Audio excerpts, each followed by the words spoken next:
Amém, irmão? Amém. Romanos capítulo 12. Vamos dar continuidade no estudo. Romanos 12. Hoje nós vamos ler do versículo 8 ao versículo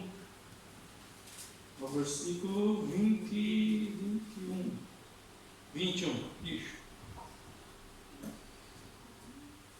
Quero agradecer primeiramente a Deus, ao nosso Senhor Jesus Cristo, por mais uma vez poder falar do seu nome. Estamos neste ensino de unidade cristã e eu quero ver se eu consigo terminar hoje, se assim Deus permitir. Se não, terça-feira que vem eu falo o restante. Então, vamos lá, todos encontraram? Diga amém? Romanos 12, versículo 8 a seguir. Versículo 8 ao versículo 21.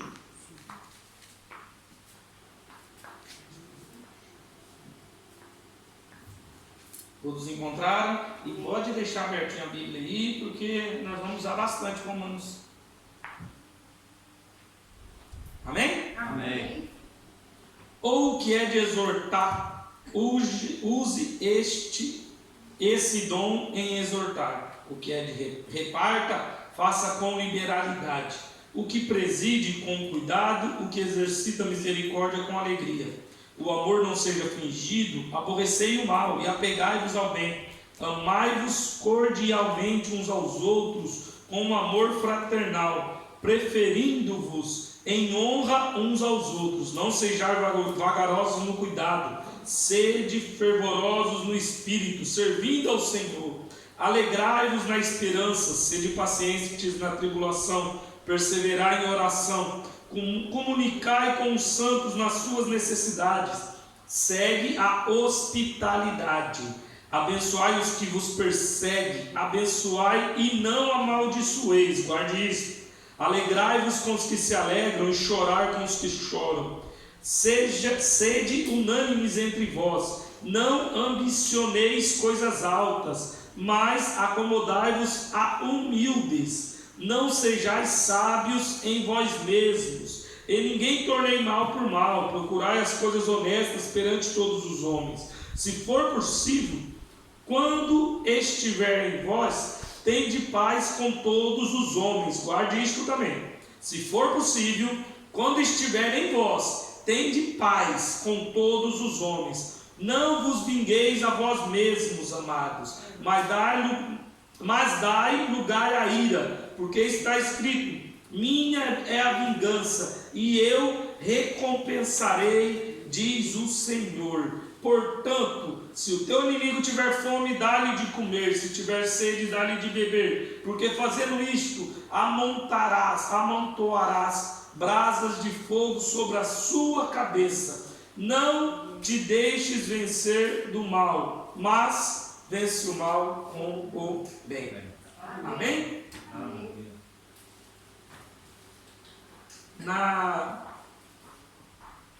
Neste estudo de unidade cristã, tratamos alguns assuntos e hoje nós vamos falar um pouco sobre o amor, o fervor, a unidade e a beneficência, sobre a contribuição, sobre dar ânimo. Na linguagem dos dias atuais, ela diz em Romanos 12, 8: se é de dar ânimo, que assim faça. Bom, muito bom. Tá bom. Se é de dar ânimo, que assim faça. Na Almeida fala: se é de exortar, use este dom em exortar. Mas na linguagem dos dias atuais se diz: se é de dar ânimo. Animar uma pessoa desmotivada, isto é uma função primordial da igreja. Temos palavras para motivar a pessoa que está pensando em desistir, em parar, ou está com seu coração desfalecido. Eu posso dividir dentro da igreja as pessoas como bombeiros, neutros e coveiros. O que você está querendo dizer com isso, pastor Juliano? Uma pessoa neutra, uma pessoa que não quer saber de adentrar entre os problemas dos outros ou não. Da forma que estiver, para ela tá bom. Independentemente se o irmão está continuando vindo na igreja, independentemente se o casamento do irmão está na glória ou se está todo mundo se divorciando, independentemente, para ele continua neutro. A grande preocupação é apenas a salvação da sua alma, mas esquece ele. Se nós preocuparmos com a salvação das nossas almas, nós temos que nos preocupar também com os demais que estão ao nosso redor. Ninguém vive isolado num local onde ele não tem comunicação nem convivência com ninguém. Não tem como. Existem aqueles que eu chamo de coveiro. É aqueles que quando você chega e quer falar dos seus problemas, ou ele tem um conselho para te desmotivar, ou os problemas dele sempre são maiores do que os seus. Acho que todo mundo já se deparou com isso. Chegar para a pessoa e falar: rapaz, as coisas lá em casa não tá fácil não. Antes de você terminar, a pessoa vai: você tem que ver na minha como é que tá. Lá que o peito tá feio, você fala: meu pai do céu, eu estou querendo aqui ter um ombro amigo. E a pessoa, em vez de parar para me ouvir, ela vem desabafar os seus problemas sobre minha vida. O que você está querendo dizer com isso, pastor Juliano? Nós estamos num culto de ensino. Entende? Paulo nos conduz a sermos sábios no ouvir e tardeis no falar. Às vezes, nós ficarmos quietos, ouvindo o que a pessoa tem para dizer e procurar algo do céu para motivar, é muito melhor do que eu querer desabafar meus problemas sobre ela.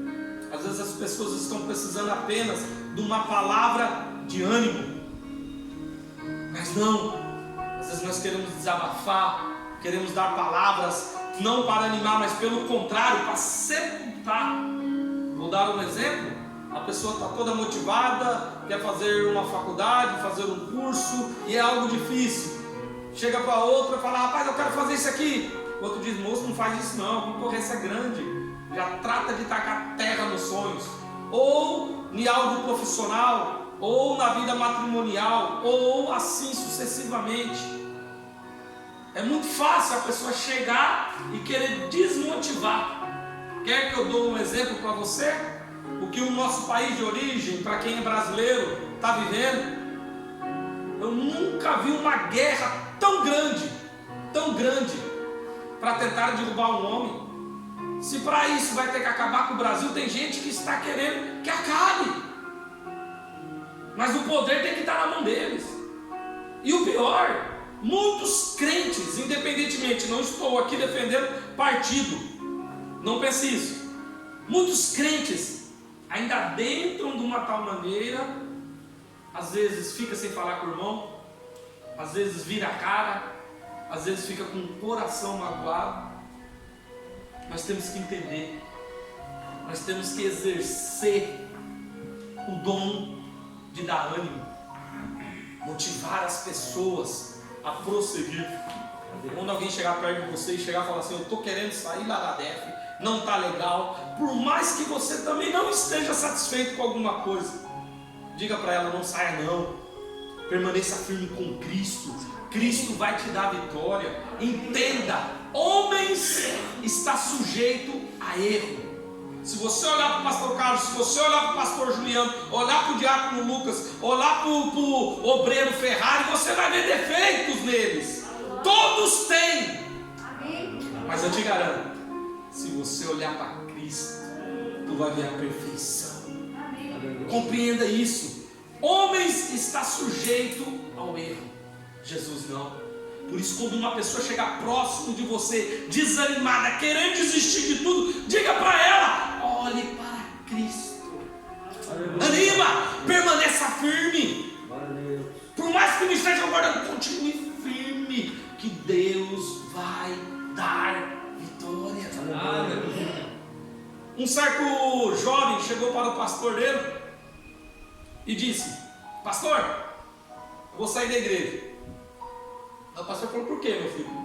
Ô rapaz, eu chego aqui, eu olho para o ministério de louvor, está todo mundo brigando, um falando mal do outro, eu olho para as irmãs do ciclo de oração, é uma contenda só. Eu estou reparando um obreiro que está fazendo isso, eu não concordo. Eu estou reparando uma obreira que está fazendo isso, também eu não concordo. Eu não consigo mais prestar atenção no culto em Deus, de tantos problemas que tem dentro da igreja. Ele falou: ué, meu filho, mas você vai sair para onde? Eu vou desviar. Ele falou assim: então tá bom, então pode desviar. Mas antes de você desviar, faça algo. Ele falou assim: o quê? Pega um copo d'água, enche ele até a boca, põe numa bandeja, e o culto está acontecendo. E dê 3 voltas na igreja. Depois você volta aqui onde é que eu estou. Aí você pode desviar, pode sair da igreja. Assim o jovem fez. O culto estava acontecendo, ele pegou o copo d'água, encheu até a boca, e ele, com cuidados para que não caísse uma gota d'água, deu uma volta na igreja, deu outra volta na igreja.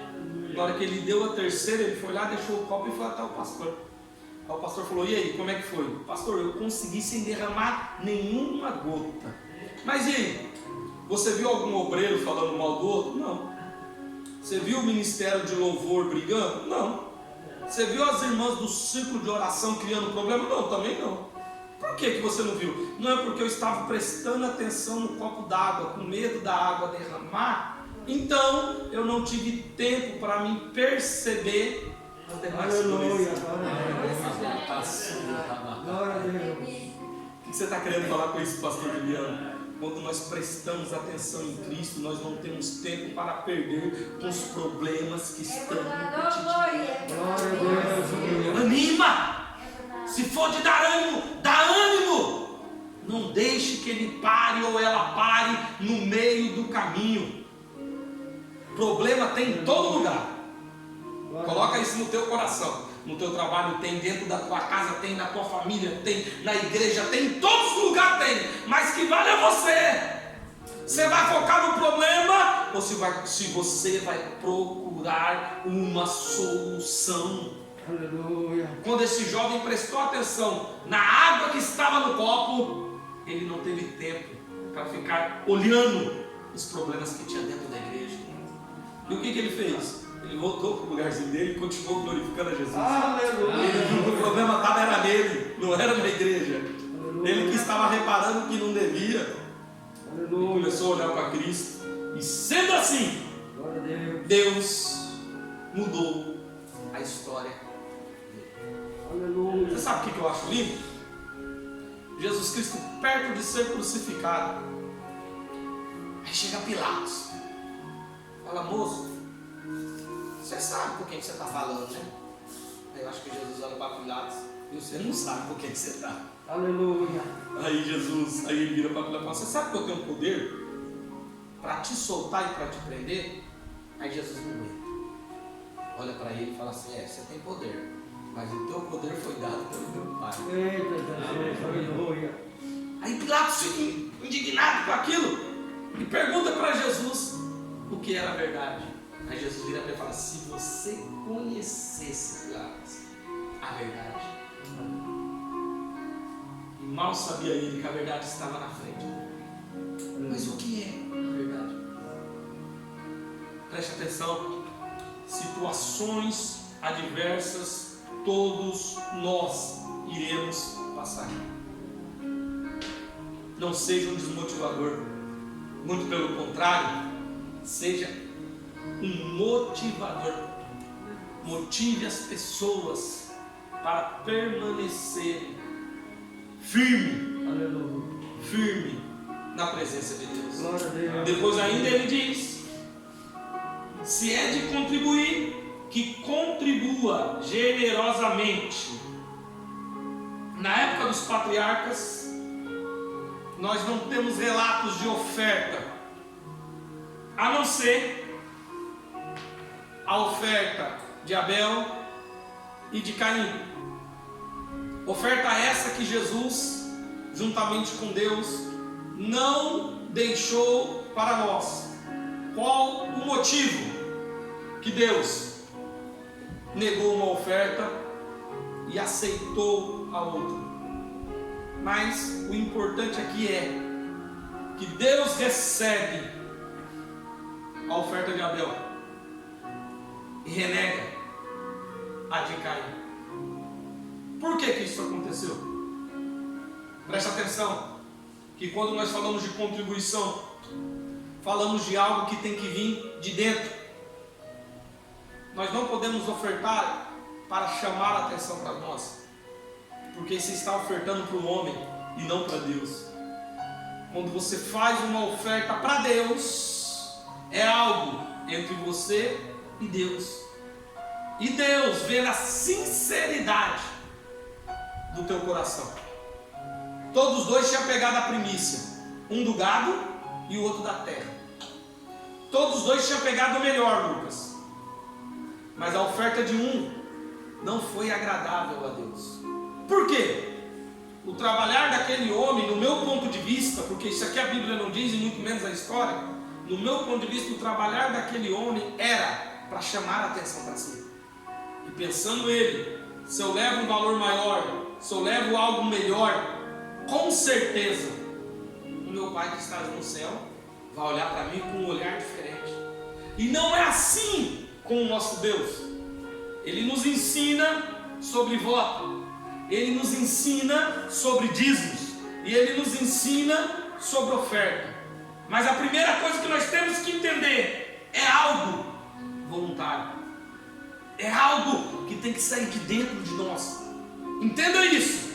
Um verdadeiro encontro com Deus nos proporciona a sermos ofertantes e dizimistas da casa do Senhor. E eu vou mostrar isso aqui dentro da Bíblia. Entende-se, Abraão vai para a guerra, ganha a guerra e volta com tudo aquilo, os despojos da guerra.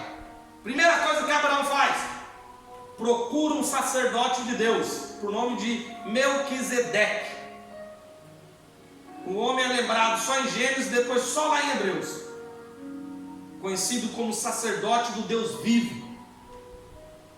Abraão pega 10% de tudo que ele tinha ganhado. Por isso que eu digo, é algo de coração. Melquisedeque não fazia parte da tribo de Abraão. Melquisedeque não fazia parte da linhagem de Abraão. Não. Mas ele procurou, porque ele sabia que o que ele estava fazendo era para Deus. E o que Deus fez? Deus abençoou poderosamente Abraão de uma tal maneira, que na onde ele colocava a planta dos seus pés, a bênção estava com ele. A fidelidade de Abraão fez com que as bênçãos de Deus envolvissem a sua vida. Mas eu vou falar, pastor, você está de brincadeira? Eu não estou. Chegou num certo momento, Abraão estava tão rico que os homens dele com os homens de Ló começaram a brigar. Abraão não queria saber para onde ele ia, porque ele sabia que as bênçãos de Deus estavam com ele. Ele olha para Ló, fala: Ló, não podemos mais viver assim. Estão brigando. Então faz o seguinte: escolhe para onde você quer ir. O que sobrar eu vou. Porque Abraão sabia que a sobra dos homens, a sobra para os homens, quando nós estamos debaixo da bênção de Deus, é vitória para as nossas vidas. O que Ló viu? Sodoma e Gomorra. Capim estava bonito, verdinho, não tinha deserto, não tinha nada. Ló olhou e falou: eu vou estar lá, meu gado vai engordar ainda mais, meus carneiros vão ficar melhor numa pastagem dessa. Vou para lá, Abraão. Escolhe. E o que sobrou para Abraão? Terra seca. Meu Jesus. E a Bíblia diz que Deus abençoava Abraão poderosamente. Aleluia. Ele faz água brotar em rocha.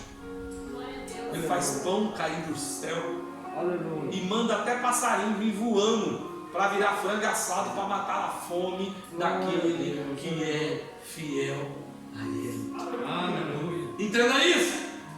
Quando nós falamos de voto, Deuteronômio 23, capítulo 23, versículo 21 a 23, diz assim: quando fizeres algum voto ao Senhor teu Deus, não tardará de cumpri-los, porque o Senhor teu Deus certamente o requererá de ti, e em ti haverá pecado. Se porém te abstiveres de fazer um voto, não haverá pecado em ti. O que tiver saído dos teus lábios guardarás e cumprirás. tal como voluntariamente o votastes ao Senhor teu Deus, prometendo-o pela sua boca. Entenda isso. Um dos momentos que nós fazemos mais voto na nossa vida é na virada de ano. Na virada de ano. Do dia 31 para o dia 1º. O ano novo está chegando. Eu vou ser uma pessoa melhor. Deus, eu vou fazer isso. Deus, se o Senhor abrir uma porta para mim assim, eu vou doar tanto para a tua igreja. Deus, eu vou fazer mais isso. Deus, eu vou fazer mais aquilo. Inicia tudo o nosso planejamento no dia 1º.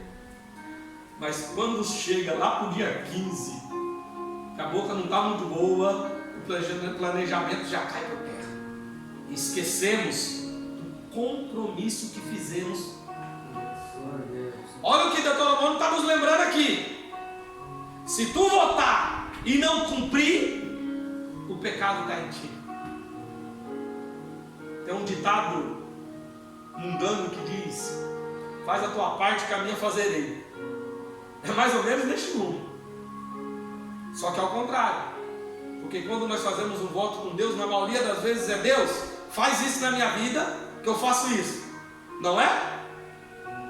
Na maioria dos votos é: Deus, faça isso para mim, que eu faço isso.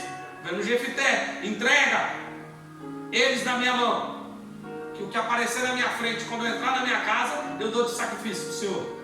Na maioria dos votos que fazemos, nós falamos: Deus, abre uma porta de emprego para mim. Quando sair o meu salário, eu vou fazer isso. Eu vou ser fiel no dízimo, eu vou ser fiel naquilo, eu vou ser fiel naquilo. E no final, não cumprimos.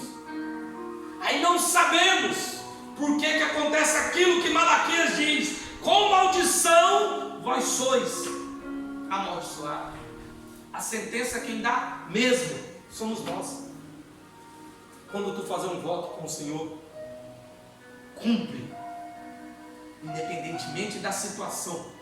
Cumpre o teu compromisso com Deus. Aleluia. Porque Deus nunca falhou o compromisso com você. Oh, glória a Deus. Aleluia. Cumpre. A Bíblia diz: se for para fazer, votar e não fazer, não faça. Não faça. Isto me lembra Jacó em Gênesis, no capítulo 30. Logo após, 27 ao 43, logo após Jacó ter saído da tua casa, com medo de Esaú, deitado numa rocha, tido uma visão celestial. Por isso que eu digo que um encontro verdadeiro com Deus nos leva a sermos dizimistas e ofertantes.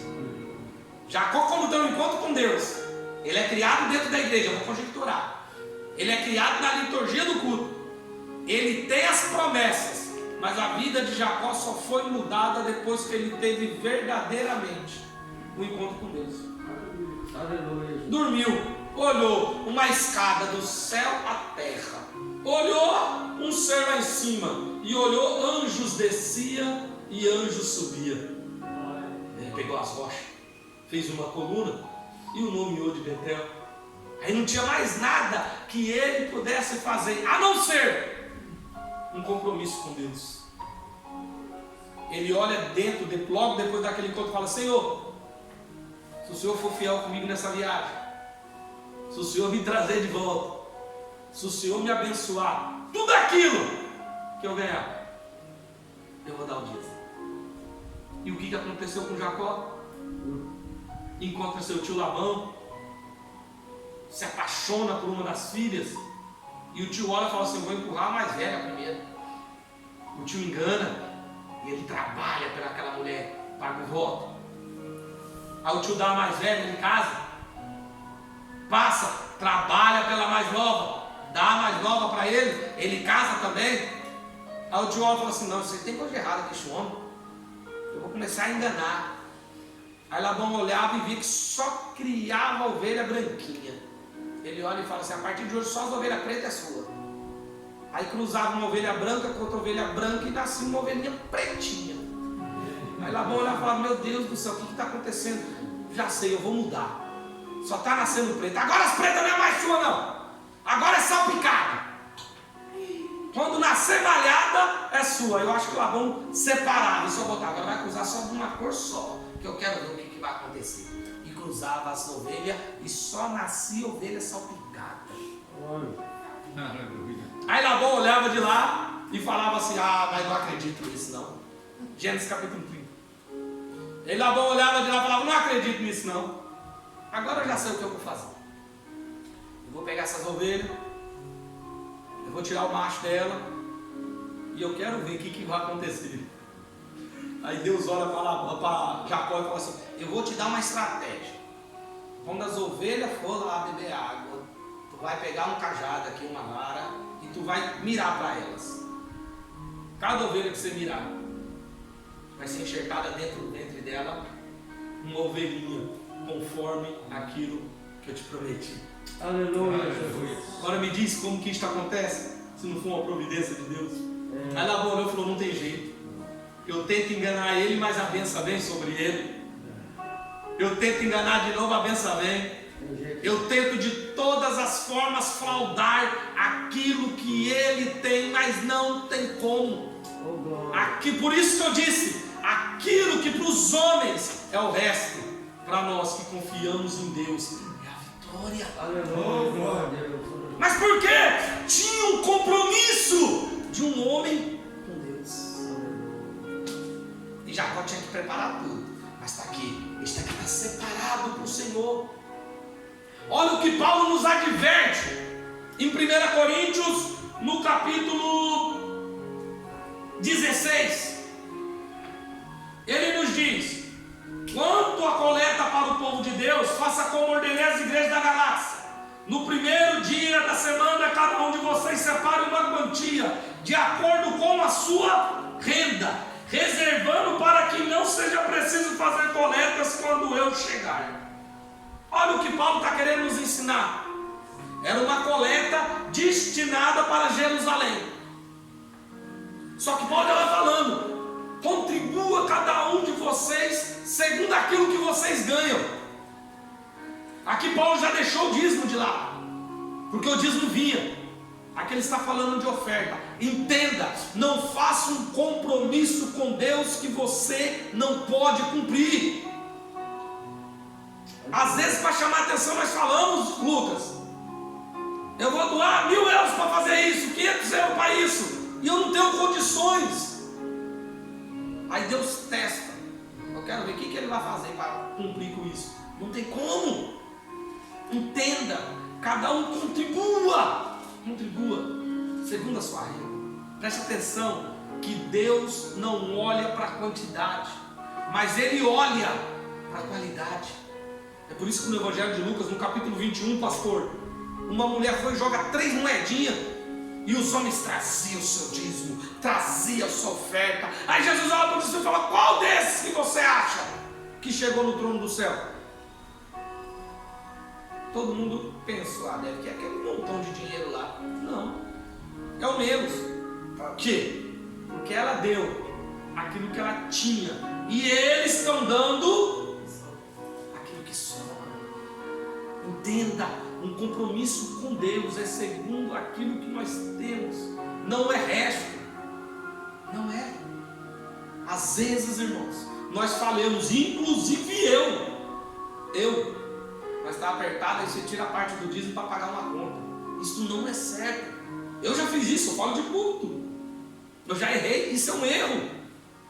Temos que compreender. É primícia, mas é uma questão de fé. Chegou, tira e faz. Oferta é fé, é coração quebrantado. Aleluia. Porque Paulo diz em 2 Coríntios, no capítulo 9, versículo 6: aquele que semeia pouco, pouco também. Só que o segredo da plantação é paciência. Eu aprendi muito com essas vinhas plantadas aí. Porque quando eu cheguei aqui estava no frio. Já estava acabando o frio. E eu indo trabalhar, tem muita vinha. E as bichinhas tudo cortadas, só aqueles talinhos secos. Gente, será que isso aí vai virar alguma coisa? Aí de repente a primavera chegou, a chuva veio, E agora chegando o verão, irmãos, está a coisa mais linda. Você olha para aquelas vinhas, está verdinha, com aquele monte de cacho de uva. O agricultor, ele tem que ter paciência para esperar o momento certo da sua colheita. Aleluia. É assim que oferta, pastor. Glória. A gente oferta, nós dizimamos, somos fiéis, mas às vezes queremos para amanhã a plantação. A única semente que eu ouvi falar que cresceu de um dia para o outro é aquela da história infantil do João e o pé de feijão, que jogou a sementinha, tchum, cresceu rapidinho assim. Misericórdia. Só essa história infantil. O restante, nós plantamos hoje. O agricultor cuida. E num tempo determinado Aleluia. a colheita vem. Aleluia. Deixa eu contar um breve testemunho sobre isso. Para mim passar mais um pouquinho para frente. Um certo feito, eu sempre dizimei, sempre ofertei. Isso aqui não estou para me vangloriar. Estava longe dos caminhos do Senhor, mas fui criado na igreja. Eu sempre tirava e falava para minha mãe, leva para a igreja. Quando eu não ia numa igreja neopentecostal, só para ir lá e levar a oferta ou levar o dízimo. Cansei de fazer isso. Ou minha mãe entregava, na onde ela congregava. E a plantação, ela vem. Um dia, a colheita chega. Um certo feito, eu estava viajando. Eu montei rodeio profissionalmente dos 16 aos 22. E eu viajei para um local bem distante de onde eu morava, em torno de 1.100 quilômetros. E meu dinheiro estava contado. Aí eu passei num rodeio, não ganhei nada e o dinheiro ficou mais contado ainda. Aí eu viajei para uma cidade com o nome de Juruena, no norte. E tinha bastante estrada de chão, hoje é tudo asfaltada, mas na época eu tinha que andar 400 km de estrada de chão. E eu fui no ônibus, o ônibus atrasou, paramos numa cidade com o nome de Juína. E eu já não tinha mais dinheiro no bolso, eu numa fome, só tinha jantado no dia anterior. Falei, tá bom, mas quando eu chegar lá eu arrumo, eu como, qualquer coisa eu dou meu jeito. Lei da semeadura, chega o dia da colheita. Eu sentei, estava bem arrumado, não estava jogado para dizer, tá que nem mendigo, porque isso aconteceu. Chegamos em Juína, era 2h30 da tarde. Aí eu sentei na bolsa, falei, o ônibus ia retornar às 5h30 para mim para Juruena. Falei, então tá bom, tem que aguardar, né? Aí fiquei lá sentado. Não passou 10 minutos, eu numa fome, irmão, sem café da manhã, sem almoço, sem pequeno almoço, sem almoço. Aí de repente eu senti que bateram no meu ombro. Era um índio. Aí ele virou para mim e falou bem assim, vamos almoçar? Eu achei que ele estava me pedindo almoço. Aí eu olhei para ele e falei, não estou com fome não. Aí Deus sabia, eu falei assim, rapaz, eu não estou pedindo para você pagar para mim. Eu estou chamando você para mim pagar o almoço para você. Aleluia. Oh, glória. Aí agora você vai dar glória. Aí me conta como que 2h30 da tarde você encontra churrascaria aberta ainda com carne assada. Foi isso que ele pagou para mim. Lei da semeadura. Glória a Deus. Você vai plantando. Você vai plantando. A colheita vem quando você menos espera. Aleluia. Glória a Deus. Deus supre. Entenda isso. Seja um ofertante e seja um dizimista da casa do Senhor. Mateus 25, não, vou deixar essa parte. Vamos aqui, versículo 9. O amor deve ser sincero. Odeie o que é mal, apegue-se com o que é bom. Dedique-se uns aos outros com amor fraternal. Prefiram dar honra aos outros, mas do que a si próprio. O tratamento que temos que ter entre os membros da igreja, uns aos outros. Olha o que Paulo vai nos dizendo: amai-vos com amor fraternal. Amor fraternal. O que é isso? É o amor de um pai e de uma mãe para um filho. É isso que Paulo está nos ensinando. Temos que amar uns aos outros, como um pai e uma mãe ama o seu próprio filho. Quando um visitante entra ali, a forma que ele é tratado Primeira coisa que vocês têm que entender: quando ele entra, se ele não é conhecedor da palavra, não é o fogo cair que vai impactar ele. Entenda isso, porque ele não sabe o movimento. Muitas vezes ele vai até escandalizar se vê a gente pulando e correndo. Eu gosto disso. Um visitante que não conhece, que ele entra, não é isso que vai chamar a atenção dele. Mas o que vai chamar a atenção dele é a forma que ele for tratado pela igreja. Aleluia. Logo quando eu decidi voltar para os caminhos do Senhor, eu indo na igreja, estava firme, não faltava um culto, irmãos. Mas nem os obreiros que ficavam na porta me davam a paz do Senhor quando eu chegava. Aquilo me deu uma tristeza. E eu reclamei para minha mãe, falei: mãe, esses crentes, pelo amor de Deus, hein? Rapaz do céu, o povo do mundo é mais simpático que esse povo. Uma igreja grande, 200 pessoas. Aí eu sentei lá no cantinho onde eu sentava. E fiquei, falei: vou ficar aqui nesse culto hoje, não volto mais não. E Deus usou um obreiro. Ele veio, bateu no meu ombro assim. Nunca, nem para os senhores me dava. Bateu no meu ombro lá sentado e falou assim: eu tenho reparado que você não tem faltado escuro. Levanta aqui, deixa eu te dar um abraço. Permaneça firme que Deus tem um grande projeto na tua vida. Aleluia. Irmãos, era aquilo que eu precisava. Atenção de uma pessoa que nem sabia quem eu era. Aquilo me deu força para mim permanecer na caminhada. Compreendam isso. Demonstrar o amor pelas demais pessoas é a melhor forma de ganhar ela para o nosso Senhor Jesus Cristo. Aí depois que ela estiver aqui dentro, o Espírito Santo vai trabalhando, ela vai entendendo como que o culto é conduzido, e amém. Mas a primeira coisa, para nós que somos crentes, é um culto de ensino, entenda-se, nós temos que prestar atenção. Chegou uma pessoa: opa, isso aqui eu nunca vi não. Levanta do teu lugar, vai lá, Pai do Senhor, rapaz, que bênção, você está aqui. Irmã, vai lá, dá um abraço nela, mostra que vocês estão felizes. Aleluia. E não triste, porque está chegando mais gente. Essa pessoa vai querer voltar, porque ela foi bem tratada. Pastor, coisa boa é quando a gente vai na casa de alguém e a pessoa trata a gente bem. Ou quando o senhor é maltratado na casa dos outros, o senhor quer voltar lá. Às vezes, como pastor, você tem que voltar para fazer visita.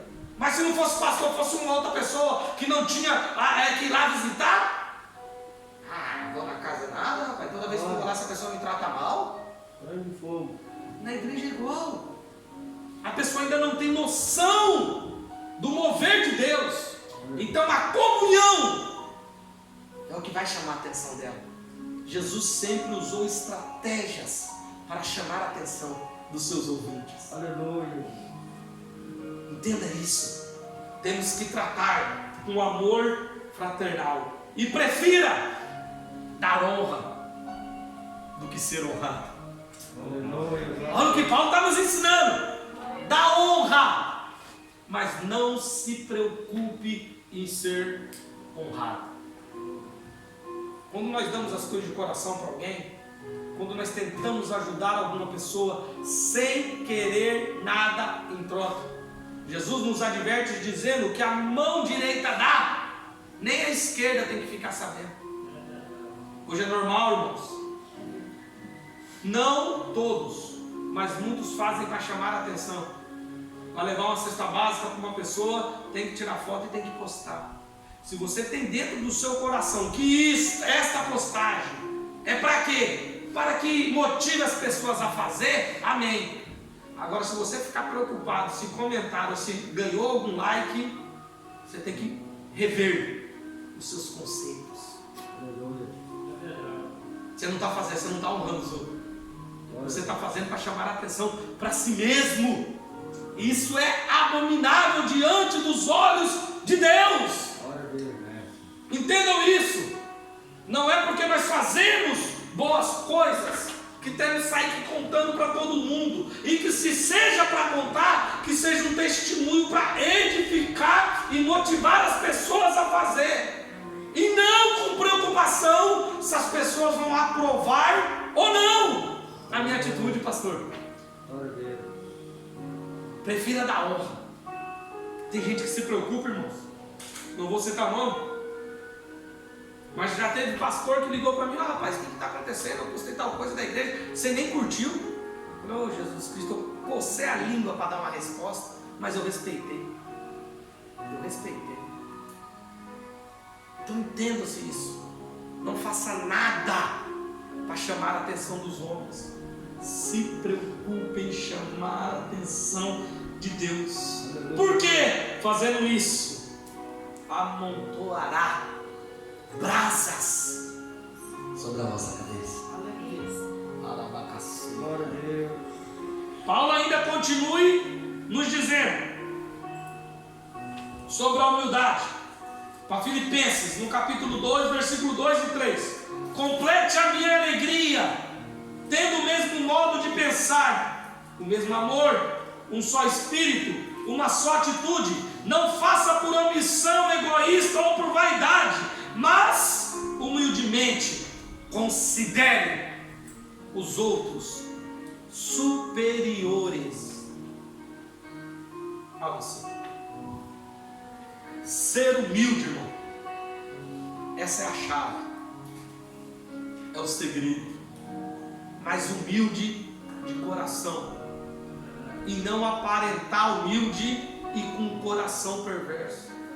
Às vezes Deus te deu, aí você começa a se achar o melhor cantor, a melhor cantora, o melhor pregador, a melhor pregadora. Irmãos, tem gente que chega num nível de egoísmo tão grande, que se ele não está pregando, ele nem glorifica. Quando alguém canta, ele vê todos os defeitos da pessoa que cantou. Aleluia. Vê a voz que estava errada, vê a letra que errou, vê o grito que deu, vê o pregador se está usando ou não a eloquência para falar. Um certo feito, eu preguei numa igreja muito grande, e eu, no calor do culto, eu fui falar que Deus não fazia acepção de pessoas. Estava num culto de missão, e a igreja dando glória. Eu falei: Jesus não faz concepção de pessoas. Só que eu vi que eu errei, só que eu não ia parar a mensagem para me corrigir. A igreja deu glória, eu vi que os irmãos entenderam, e amém. Pessoas aceitaram Jesus, foi um culto abençoado. Na hora que terminou, um obreiro, um pastor, em cima do púlpito, ele me abraçou e falou bem assim: rapaz, a mensagem foi boa, mas eu tenho uma correção de um erro seu. E eu já sabia que era isso, porque eu vi que eu errei. Eu falei: eu sei onde que eu errei. Eu sei que Deus não faz concepção, Ele faz acepção. Aí eu fui até um pouquinho bruto com ele. Eu falei: mas você acha que eu ia interromper uma mensagem por causa de uma coisa tão fútil dessa? A igreja entendeu. Se você perguntar para eles, eles viram. Olha o tanto de gente que se dobrou a Jesus. Aí ele ficou rindo sem graça. Mas é porque a pessoa estava apenas esperando um deslize para poder acusar. Está que nem o inimigo de nossas almas. Entendam isso. Ser humilde é nós entendermos que todos sempre está acima de nós. O João acabou de louvar aqui. Para ele crescer foi diminuindo. Entenda isso. Mas coloque isso aqui dentro, no coração. E para mim, partindo, versículo 11: não sejais vagarosos no cuidado, mas sede fervorosos no espírito. Cuidado nunca é pouco. Nós temos que vigiar. A vigilância. Aleluia. O inimigo tem vindo a cada dia com pratos que aos nossos olhos são saborosos. O nada a ver tem destruído muita vida de crente, irmãos. Aleluia. Entenda isso. Seja fervoroso no cuidado. Não estou dizendo para você ser um santarrão. Para mim ser um santarrão não é isso que eu estou pregando. Eu estou dizendo para você vigiar. As más companhias corrompem os bons costumes.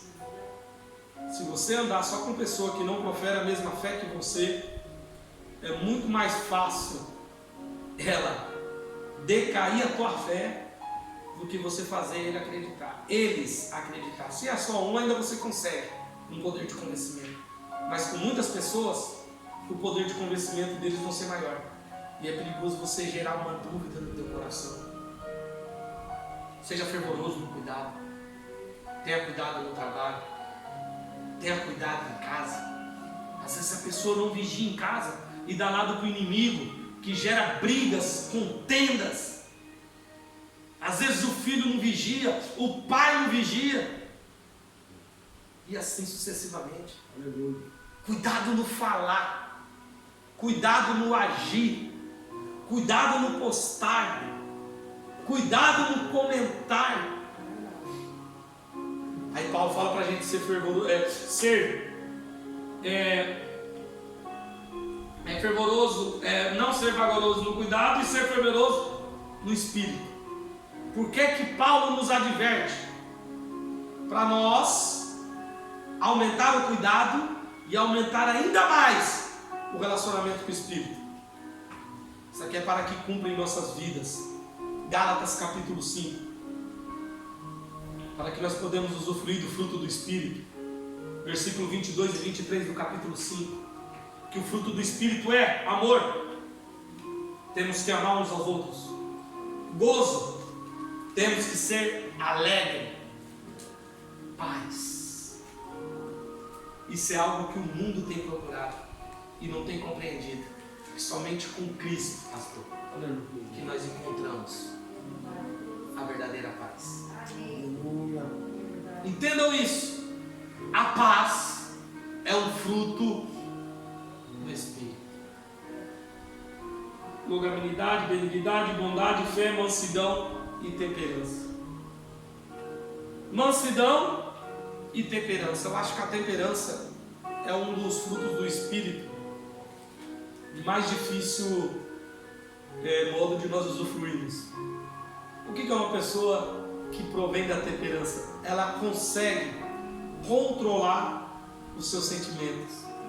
Para mim, este é o fruto do Espírito que mais nos conduz à salvação. Se você é uma pessoa que consegue controlar os seus sentimentos, você não age por impulso. O impulso te leva você a errar de todos os caminhos. Você erra com palavra, você erra com atitude, você erra com ação. Uma pessoa que age por impulso, cabeça quente, preste atenção que você irá. É normal. Daqui a pouco nós vamos falar sobre isso. Eu ainda tenho 10 minutos. A ira vem, você fica nervoso. Agora o problema é você guardar mágoa. Ou você se explodir. Uma pessoa que tem temperança, ela tem autocontrole. Quando você dobrar o seu joelho, pede para Deus temperança. Pede para Deus temperança, para que você não venha se arrepender daquilo que você falou ou daquilo que você fez. O adultério, pastor, ele só inicia pelo mau impulso. Sabia disso? Mau impulso. Quando você é impulsionado pela carne e errar. Se você tem temperança, você consegue controlar este sentimento. Se você não tem temperança, você é impulsionado a finalizar aquilo que a sua cabeça pensou, que a sua carne proferiu. Isso é quando você ofende pessoas, principalmente no trabalho. Irmãos, aqueles que não é crente, tem hora que tira a gente da casinha, vamos dizer assim, né? Você está na unção, você está na graça, está o Jesus. Aí de repente fala tanto, quando você vê, você explode. Aí depois você olha e fala assim: eu sou crente, eu não podia ter feito isso. Eu podia ter tentado resolver. Não estou dizendo para a gente ser capaz de Satanás, não. Eu não estou dizendo aqui para as pessoas chegarem e te xingar, ser tudo, você ficar quietinho, não. Eu sou humilde, eu tenho. Não, não é isso, não. Não é isso. O que eu estou dizendo é que nós temos que medir as palavras que nós falamos e as atitudes. Não é porque uma pessoa vai querer montar com você, você põe no lugar dele, mas não coloca ele com palavras ofensivas e nem tenta derrubar ele. Muito pelo contrário, Paulo ainda vai nos aconselhar, orar por aqueles que nos perseguem. Não é fácil. Você pedir para Deus abençoar uma pessoa que está querendo a tua morte, não é fácil, mas nós temos que fazer. Ele continua: alegrai-vos na esperança, paciente na tribulação, perseverai na oração. O que é alegrar na esperança, pastor Juliano? Alegrar na esperança é você acreditar que algo vai acontecer para melhorar. Nunca deixar a esperança morrer dentro de você, mas com alegria. Não é daquela maneira: nossa, tem 10 anos que eu estou esperando essa promessa, será que vem? Não, tem 10 anos e um dia ela vai se concretizar na minha vida. Ah, mas por quê? Porque Deus falou e Ele vai cumprir. Eu esperei 10, se for preciso eu espero mais 10, mas nada pode abalar a minha fé. Não pode, pastor? Porque Ele ainda fala: ó, pacientes na tribulação. Porque é quando nós estamos na tribulação que pensamos em desistir, que pensamos em parar, que pensamos em chutar o pau da barraca e dizer que não tem jeito. Aí a chave vem: persevera. No quê? Oração. Aleluia. Irmãos, parece que quanto mais quebrado espiritualmente nós estamos, mais fraco ficamos para orar. Tem vezes que dobramos os joelhos e nem palavra tem. Você deita, está sem sono. Você ajoelha, cochila. Você vai para frente da televisão, passa todo o sono. Oração é uma batalha entre carne e espírito. Se você dobrar o teu joelho aqui para trabalhar, para lixar isso aqui, ó, você vai de joelho daqui lá lixando. Agora, se você dobrar o joelho aqui para orar, daqui 5 minutos está dando dor na coluna, está dando dor no joelho, está dando dor na perna, dando cãibra, dá de tudo. Por quê? A carne não quer. Porque nós permanecemos em constante oração. É por isso que as redes sociais é tão atrativo. Esses dias eu estava falando com a Joyce, ela estava olhando os stories do Instagram mesmo. Eu parei e fiquei olhando aquela armação, né? Aí de repente ela dava uma paradinha. Eu falei: minha filha, o que você está fazendo? Nada não, estou só olhando aqui. Eu falei: minha filha, isso é perca de tempo da tua vida, minha filha, para com isso. Não, não tem nada para fazer, eu vou passando aqui. Aí quando eu vejo uma coisa aqui, eu paro aqui, eu dou uma olhadinha. É tão atrativo que fica 1 hora desse jeito, assim, ó, o dedinho. Mas se eu ficar 1 hora regendo, dando bola, eu quero ver ficar. Por quê? São coisas que nos elevam a mais proximidade de Deus. E a carne não quer. Foi por isso que os discípulos, quando estavam lá no Getsemane com Jesus: ora comigo, vocês são meus amigos, nós estamos juntos nessa batalha, ora. Aí Jesus olhou e falou assim: a bocada não vai estar boa para mim, vou distanciar de um tiro de pé. Jesus distancia. Aí a Bíblia diz: mas os olhos deles estavam pesados. Os olhos pesou, irmão. Aí eles dormiram. Aí Jesus falou assim: ô, acorda aí. Eles acordou, deram um monte de desculpa esfarrapada. Vamos orar então um pouquinho? Vamos. Foi só Jesus virar as costas. Caiu todo mundo em sono. Aí Jesus chegou e falou assim: rapaz, vigia e ora para tu não cair em tentação, porque o espírito está pronto, mas a carne é. Entenda isso. Perseverança de oração. A nossa carne é fraca. Eu estou sujeito aos piores erros e você também. Aleluia. Entenda isso. Coloca a sua fraqueza diante de Deus. Aleluia. Nós somos dependentes dele. Sem ele nós não chegaremos à vitória. Aleluia. Entenda que se não for por ele, nós não conseguimos vencer o irmão. Aleluia. Só é por ele, pastor. Persevera em oração. Ora, meus irmãos. Tira um momento da vida para orar. Tira. Você começa orando 1 minuto por dia.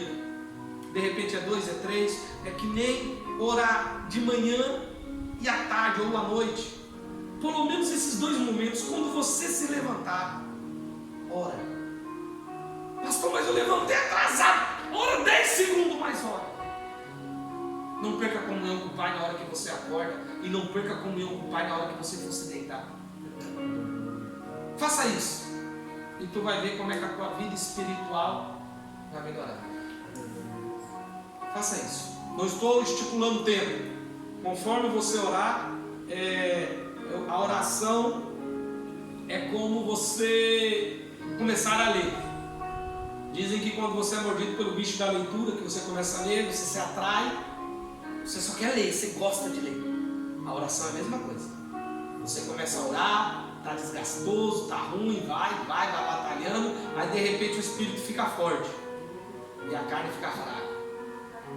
Aí já não começa mais a ser desgastante a oração, pastor, e se torna prazeroso.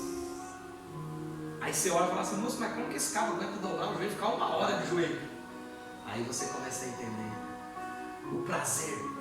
Mas o prazer só vem quando o espírito é fortificado. Alegra com o capítulo, versículo 15. Alegra com os que se alegram e chorar com os que choram. 5 minutos para mim terminar. Eu já disse isso aqui.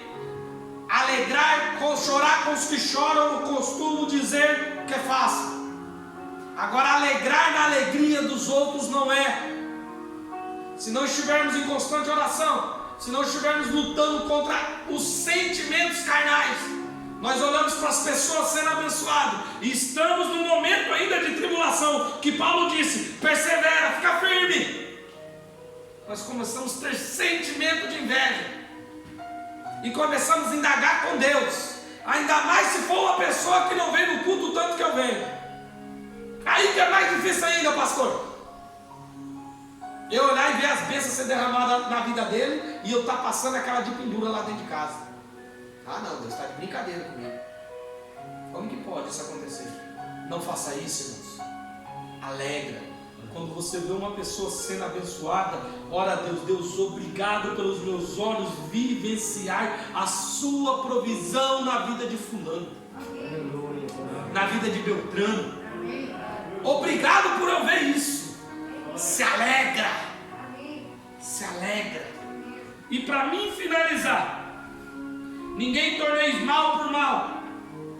Procurar as coisas honestas perante todos os homens. Se for possível, quando depender de você e de vós, tende paz com todos os homens. Não vos vinguei, mas sim dá lugar à ira, porque está escrito: a vingança é minha e eu retribuirei, diz o Senhor. E aqui eu encerro: não trata o mal com mal. Se alguém te fazer o mal, faça o bem para ele. Faça o bem para ela. Procura as coisas honestas perante Deus, que Paulo está dizendo? Não, perante homens. Eu ser honesto com Deus, irmãos, aos meus olhos, é até mais fácil, porque Deus está vendo tudo. Agora, eu ser honesto aos homens que não estão a me ver, às vezes a gente quer dar uma como se diz, liso, né, como diz lá no Brasil. Você faz uma coisa errada aqui e faz uma coisa errada ali e não está sendo honesto. Com os homens, não. Aí, como nós procuramos ser honestos com Deus? Se nem o pastor Carlos, que eu vejo todo dia, eu consigo ser honesto com ele. Será que eu vou ser honesto com Deus, que eu nunca vi na minha vida? Porque vocês também não viram Deus. A Bíblia fala que se a gente vê Deus, a gente morre. Vocês estão vivos. Então também vocês não viram, não. Nós estamos tudo no mesmo barco. Aleluia. Mas nós acreditamos que existe um Deus. Amém. Sentimos a sua presença. Amém. E isso basta. Não precisamos ver para crer. Não vos vinguei. A vingança não provém a nós.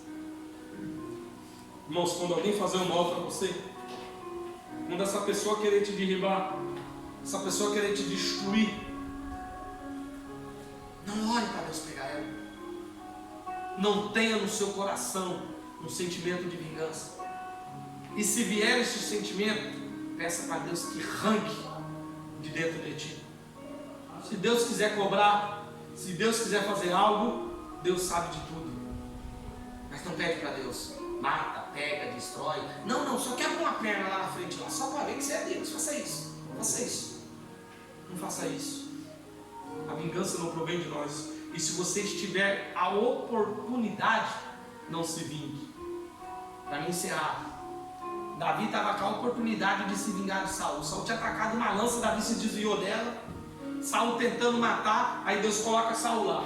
Fala, vamos ver como é que esse menino é. E Davi tinha espada e tinha homens, e Saul sozinho. Davi foi lá e só cortou um pedacinho da sua veste e mostrou aqui, ó. Não te matei porque eu não quis. Eu podia ter feito isso, mas eu não quis fazer. Não faça isso. E quando Davi ficou sabendo que mataram Saul, a Bíblia diz que Davi chorou. Porque ele não tinha um sentimento de vingança. O homem querendo matar ele, mas dentro do coração dele não tinha um sentimento de vingança. Coloque isso no seu coração. Deus batalha pela sua vida. Aleluia. Ele não vai deixar passar ilesa. Algo ele vai fazer. Ore para Deus abençoar. Ore para Deus prosperar. Ah, pastor, mas eu já vi Deus apertar, eu já vi Deus fazer isso. Deus trabalha da maneira que Ele quiser. Mas entenda, não tem um sentimento no seu coração. Mata Deus, quebra Deus, pega Deus. Faça isso, Deus. Não faça isso. Aleluia. Amém?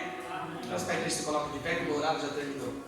Salmo 133, versículo 1 e 3 diz: ó, quão bom e suave é que os irmãos vivam em união. É como óleo precioso sobre a cabeça, que desce sobre a barba de Arão, que desce a orla de suas vestes, como o orvalho de Hebron. É como que desce sobre os montes de Sião, porque ali o Senhor ordena a bênção e a vida para sempre. Olha o que Davi está dizendo.